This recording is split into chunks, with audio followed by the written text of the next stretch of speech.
Bienvenidos a una nueva clase del Sistema de Educación a Distancia de la Universidad Católica de Salta. En esta clase de Derecho Penal, parte especial, veremos el tema Delitos contra la propiedad, hurto y robo. Bienvenidos a un nuevo encuentro en el marco de la asignatura Derecho Penal, parte especial. El tema propuesto para este encuentro es el de los delitos contra la propiedad. Al menos trabajar algunos lineamientos generales que nos posicionen en la sistemática del Código, particularmente en el título sexto, donde comienza el abordaje de los delitos contra la propiedad y analizar las diferencias más trascendentales entre las figuras del hurto y el robo. Bien, ¿qué podemos decir como antesala? En primer lugar, que más allá de que esta es nuestra asignatura penal, ya lo hemos visto también al abordar las figuras de los homicidios, tenemos que pensar en el Código Penal, pero inserto en toda una sistemática jurídica, de manera tal que hay permanente remisión de las normas penales o las normas penales necesariamente deben ser analizadas a la luz de la legislación extrapenal. Cuando analizábamos el delito a la vida, necesariamente debíamos remitirnos a las leyes civiles para comprender a partir de cuándo se consideraba el inicio de la vida. Y en este caso, para analizar los delitos contra la propiedad, debemos necesariamente recurrir a las leyes civiles a los efectos de considerar los diferentes variantes que puede llegar a tener la concepción de propiedad y de allí sus derivados como tenencia, dominio, posesión y demás. Por lo tanto, como sugerencia, no solamente para el estudio, sino también para el ejercicio profesional futuro, la normativa penal, por más que sea específica y tiene sus propios presupuestos que hacen viable una figura o no, no debe ser mirada como un compartimento estanco. ¿Bien? En este caso, analizaremos, como dijimos, los lineamientos generales de los delitos contra la propiedad. A partir de las figuras del 162 y siguientes, vamos a proteger el bien jurídico propiedad, pero no propiedad pensada desde el punto de vista del dominio, que sería lo inmediato que pensaríamos respecto de una cosa mueble o de una cosa inmueble. No estamos aquí protegiendo el dominio en los términos de las leyes civiles, sino en los términos de los artículos 14 y 17 de la Constitución Nacional, es decir, una normativa que está por sobre la normativa no solamente penal, sino también civil. Entonces, la concepción debe ser verdaderamente amplia de todo lo que puede llegar a ser considerado derecho de propiedad. Hay algunos autores que sugieren abordar el análisis de estas figuras bajo la mirada del patrimonio o considerando lo que verdaderamente puede ser considerado patrimonio en cuanto a que son bienes susceptibles de apreciación económica. Bien, nosotros sostendremos la figura de la propiedad, pero teniendo en cuenta entonces que las figuras a analizarse, todas aquellas que protegen el delito de la propiedad, salvo que hagan alguna disquisición en particular, serán pensadas desde este punto de vista amplio de propiedad, por lo tanto, lo mismo puede ser protegido un tenedor que un poseedor o aquel que efectivamente es el titular dominial de un determinado bien. ¿Bien? Siempre vamos a estar como lineamiento general para el abordaje de estas figuras a bienes materiales o inmateriales, pero que tengan una apreciación económica. Por ejemplo, vamos a excluir de estas figuras lo que puede ser el apoderamiento de un cadáver, justamente porque no es una cosa que tenga valor, no es una cosa técnicamente hablando, por otra parte carece de valor económico, más allá del valor afectivo, el valor emocional que pueda representar en los familiares del difunto, pero por lo tanto quedaría excluido justamente por eso y además porque esencialmente es algo que se encuentra fuera del comercio. Entonces fíjense que hay varios factores que inciden en considerar o no si una determinada cosa puede o no entrar dentro de la protección de los delitos contra la propiedad. Siempre vamos a requerir la intención del autor. Bien, Siempre la intención tiene que haber sido, vamos a ver luego en particular en las figuras, pero justamente desapoderar, quitar de la esfera de disponibilidad del sujeto pasivo un determinado bien que, como dijimos, debe reunir esas cualidades de material o inmaterialidad y de apreciación económica. Y luego debe haber, y esto sí es un elemento determinante de los delitos contra la propiedad y que también lo vamos a ver en la figura de las estafas y las defraudaciones, cuando lo abordemos oportunamente, que debe existir ausencia de consentimiento del sujeto pasivo. ¿Bien? Hechas estas salvedades que van a atravesar el análisis de todas las figuras que protegen los delitos contra la propiedad, vamos a ver en algunos casos si incide o no el engaño, el ardid, para que esta persona carezca o preste el consentimiento para ese desapoderamiento. Lo cierto es que van a estar atravesando estas figuras y van a ser elementos decisivos justamente el consentimiento del sujeto pasivo. Les propongo ahora comenzar por el análisis del artículo 162, que justamente establece la figura típica del hurto. En estos casos, y solamente les propongo en este encuentro, analizar las diferencias sustanciales entre la figura de hurto y del robo para que después ustedes puedan profundizar aquellas figuras agravadas contempladas por cada uno de los delitos. ¿Bien? Pero lo cierto es que podemos decir a priori que la figura del hurto actúa con una relación de género en relación con el robo, que vendría a ser una especie de hurto. Vamos a ver por qué, justamente porque va a convertir todos aquellos presupuestos, a excepción del elemento distintivo que se agrega al robo, que tiene que ver con la violencia, que oportunamente vamos a analizar. ¿Bien?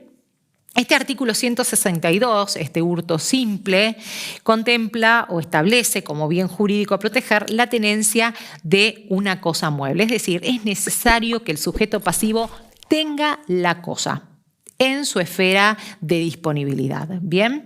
¿Y cómo se concreta? Justamente con el traslado de esa cosa desde la esfera de disponibilidad del sujeto pasivo a una esfera donde ya dispone directamente el sujeto activo. Entonces, para visualizar este delito debe haber justamente un desplazamiento de esa cosa. ¿Sí? Y además ese desplazamiento de esa cosa tiene que tener como finalidad que en adelante el sujeto activo que se ha apoderado de esa cosa pueda detentar su poder sobre la misma. Bien, ¿cuál es entonces la acción? Bueno, acá vamos a tener dos teorías que tratan de justificar o de explicar cuáles son los rasgos distintivos de este desapoderamiento, de este desplazamiento. Justamente hay dos teorías, una de ellas es la del apoderamiento, que es la que supone un desplazamiento. Nos apoderamos de esa cosa para tener libre disponibilidad de la misma. La sacamos de la esfera del sujeto pasivo para poder disponer libremente nosotros y ejercer poder sobre la misma. Luego va a haber una teoría que es la del desapoderamiento del tenedor, que es sostenida por Núñez, entre otros, que lo que pretende es solamente, o lo que propugna analizar es que existió la privación de la cosa en otra persona, con la intención, por supuesto, de ponerla a mi disposición bajo mi esfera de poder. ¿Bien? Estas son las dos teorías dentro de las cuales pareciera que la más viable es la del apoderamiento. El objeto entonces en la figura del hurto es justamente que debe existir una cosa mueble, debe ser una cosa material, porque si fuera inmaterial entonces nos encontraríamos con la dificultad justamente del desplazamiento, del apartamiento, del traslado de la cosa. Por lo tanto, estamos en una cosa mueble que debe ser material, con lo cual en estos casos podríamos también considerar a la energía en la medida en que es material. ¿Bien? Y fundamentalmente que sea ajena. Bien, de lo contrario no estaríamos analizando justamente esta figura típica. El tipo subjetivo que se requiere en este caso es el del dolo, es decir, que uno debe saber que ese apoderamiento es ilegítimo. No importa si el sujeto pasivo posee la cosa ilegítimamente, Es como pensar si el ladrón puede robarle al ladrón o puede hurtarle al ladrón. Claro que sí. Esto no significa que el sujeto pasivo que detentaba ilegítimamente la cosa carezca de responsabilidad penal. Lo que sí quiere decir es que esta frase del ladrón le roba al ladrón, tiene 100 años de perdón, es absolutamente social, pero bajo ningún punto de vista tiene fundamento legal. Bien, con lo cual acá lo que importa es que el apoderamiento del sujeto activo sea ilegítimo independientemente del origen por el cual esa cosa se encuentra en poder del sujeto pasivo. Cuando comenzamos a analizar el hurto, les dije, hay una relación de género-especie con el robo. Comparten un montón de elementos en común, pero el elemento distintivo que se da en el robo es justamente la violencia. El artículo 164, en definitiva, es el que introduce la figura del robo al Código Penal, donde como acción vamos a tener el hurto, que comparte todos los elementos que acabamos de conversar, el dolo, el sujeto actívico, el sujeto activo y el sujeto pasivo, la acción típica, este apoderamiento ilegítimo de la cosa, pero lo que vamos a sumar es el elemento violento. Y ese elemento de violencia puede ser una violencia en las personas o puede ser una fuerza en las cosas. Vamos a concentrarnos en la violencia en las personas. Puede ser una violencia sobre la persona, contra la persona, es decir, puedo ejercer violencia en la medida en que la amenazo con un arma, entonces de esa manera estoy ejerciendo violencia psíquica sobre la misma para lograr doblegar su resistencia. O puedo ejercer fuerza contra una persona de manera tal que le pego un golpe o la empujo para justamente vencer su resistencia, pero también puedo ejercer violencia sobre una tercera persona, de manera tal que se produce este amedrentamiento contra las personas que finalmente no ofrecen resistencia, sea el tercero o sea el sujeto pasivo del delito, que quizás entrega una cosa de su propia mano. ¿Bien? Por otra parte, en estos casos, la violencia puede ser también a través de sustancias, de la utilización de medios hipnóticos, dándole a la persona una sustancia que la desmaye, que la duerma, que la paralice. En estos casos también estamos dentro de lo que es la violencia contra las personas, la ejercida sobre el cuerpo de las personas.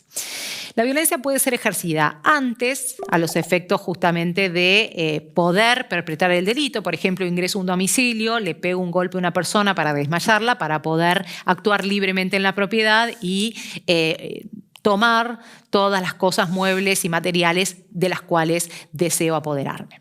Puedo hacerlo durante, mientras justamente para evitar que el sujeto pasivo intente defenderse o intente prestar algún tipo de resistencia que pueda frustrar el acto de apoderamiento. O puede ser después, justamente para asegurar la partida sin resistencia y que el robo pueda perpetrarse sin ninguna intervención.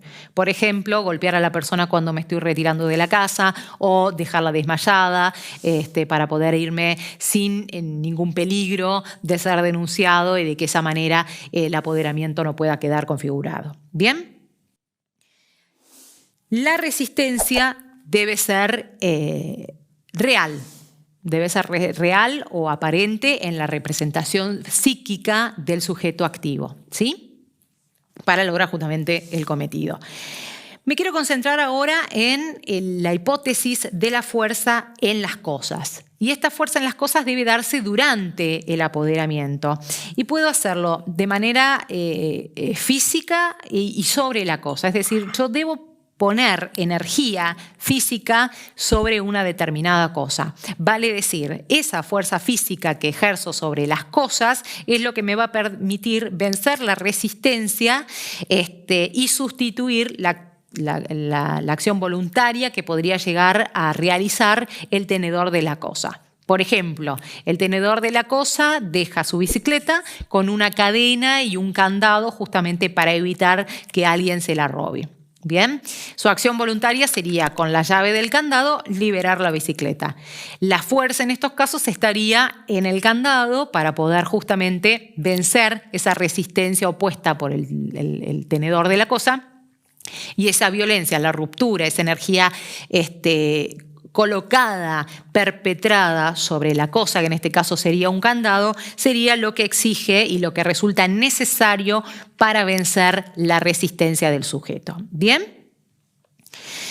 De cualquier manera, siempre lo que nosotros debemos pensar es que esta fuerza depositada, perpetrada sobre las cosas en el marco de un hurto, es lo que el sujeto activo del delito se representó como una resistencia para poder perpetrar el robo. Bien, con lo cual, esto supone que hay una mayor obstinación en el sujeto activo para vencer esa resistencia y menores posibilidades del sujeto pasivo justamente de ofrecer resistencia para que el robo se perpetre.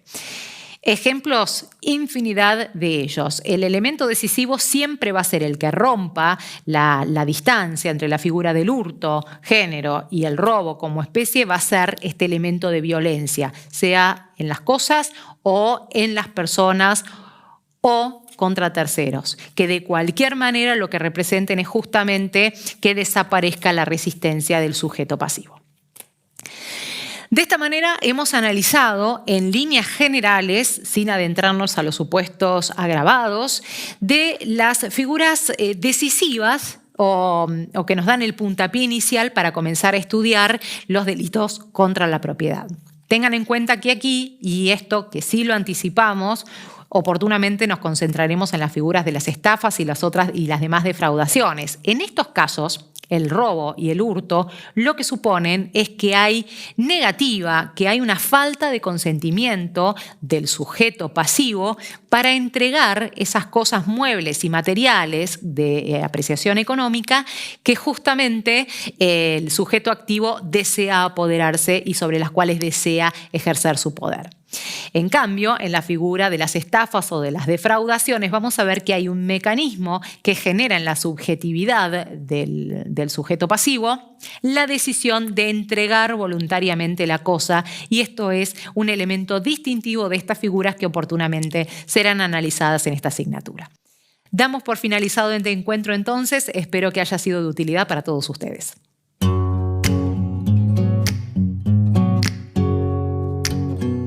En la clase de hoy hemos visto y desarrollado el tema Delitos contra la propiedad, hurto y robo, que se encuentra comprendido en la unidad 9 del programa de estudio. Poner especial atención en los artículos 162 y 164 del Código Penal.